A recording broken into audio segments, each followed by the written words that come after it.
Hi, good morning everyone and welcome to the channel Roma 9. This is your own host and the host Roma ma'am. So first of all, the happy winters to all of you. अपना पूरा ख्याल रखें. Be inside your quill, your blanket, and in the case if you are stepping out का मतलब होता है अगर आप बाहर जा रहे हैं तो see that you cover yourself like really proper. Doesn't matter if you look like the cutest one, but you do that, right?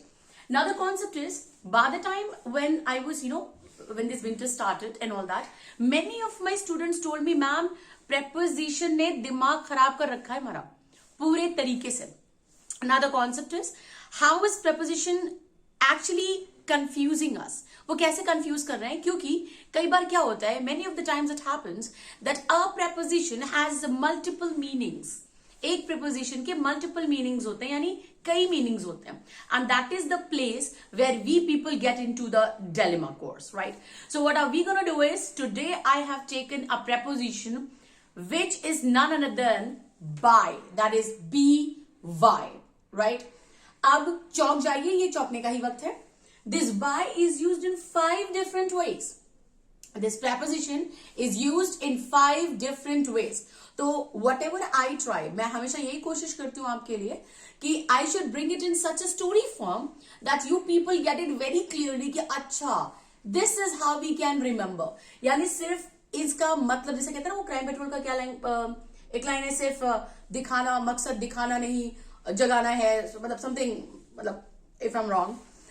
So the concept is here, it's not only that I'm going to tell you the meaning, I'm also trying to make you understand कि आप इसे याद कैसे रख सकते हैं काफी लंबे समय तक. फॉरएवर कहना थोड़ा सा हाइपरबोलिक हो जाएगा. Now let's see, बाय को स्टार्ट करते हैं. जैसे मान लीजिए मेरे को मॉर्निंग में इंस्टीट्यूट आना है और बहुत ठंडा, it's freezing out over there, right?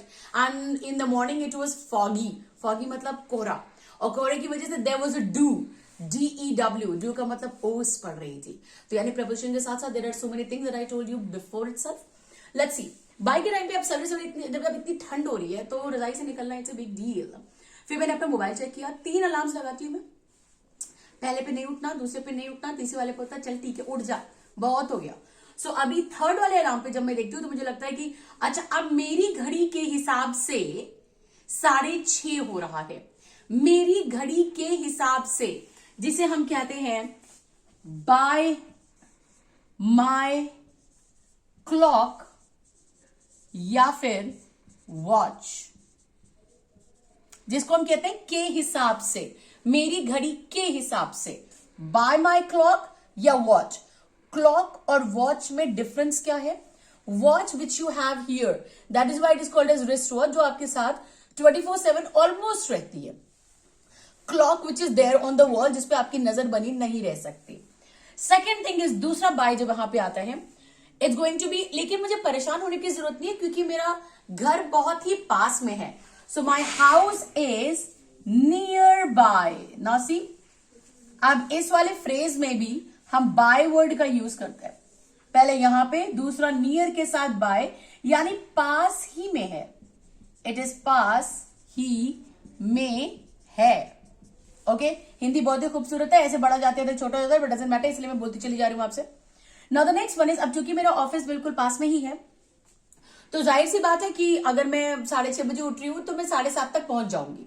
7:30 तक पहुंच जाऊंगी, दैट मीन्स बाय 7:30 या 7:30 AM, जिसको हम कह रहे हैं तक, और ये तक टाइम बता रहा है, यानी 7:30 तक मैं पहुंच जाऊंगी. मेरे घड़ी के अनुसार 6:30 बज रहे हैं, मेरा घर पास में ही है तो ऑफिस पहुंचने में टाइम नहीं लगेगा, और मैं 7:30 तक पहुंच जाऊंगी. और मैं जाऊंगी किससे? कोई जरिया भी तो होगा. नाउ दैट जरिया, that mode of transport, that means mode of transport, इसमें भी बाय लगेगा. I will go bye scooty,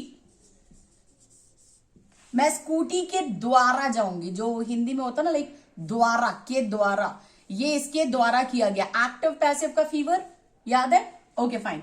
so mode of transport bye ये. अब जब मैं ऑफिस पहुंचूंगी तो जाहिर सी बात है वहां पे सिर्फ लंच करने तो जा नहीं रहा इंसान, काम करेगा, और काम की एक डेडलाइन होती है. डेडलाइन बेसिकली इतने समय तक काम हो जाना चाहिए. So I will complete my work by I will complete my work by, इतने समय तक मैं मेरा काम कर दूंगी. This is how it is, right.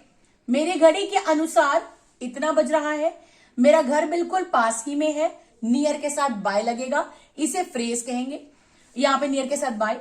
Next is 7:30 बजे तक मैंने वहां पहुंच जाना है, और मेरे पहुंचने का जो वक्त, मेरे पहुंचने का जो ट्रांसपोर्ट यानी मोड है वो स्कूटी होने वाला है. और आपको पता है मेरी जिंदगी से लेकर के मेरे ऑफिस तक, मेरे काम से लेकर के मेरे पर्सनल चीजों तक सारे डिसीजंस मेरे द्वारा ही लिए जाते हैं.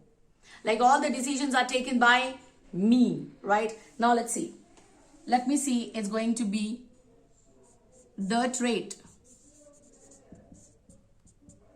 by somebody,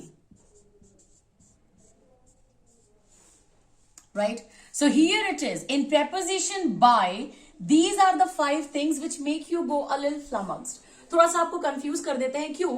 अगर आपको 5 में से सिर्फ 2 पता है तो जाहिर सी बात है जब 3 आएंगे तो आपके दिमाग की चक्री होगी, राइट. अगर आपको 4 पता है और 1 नहीं मालूम है तो again you are going to get flummox. So next time see that you have it in your head, you go according to the things, see the situations, go with it and use it accordingly. I hope that was helpful for you. Enjoy your winters. See ya.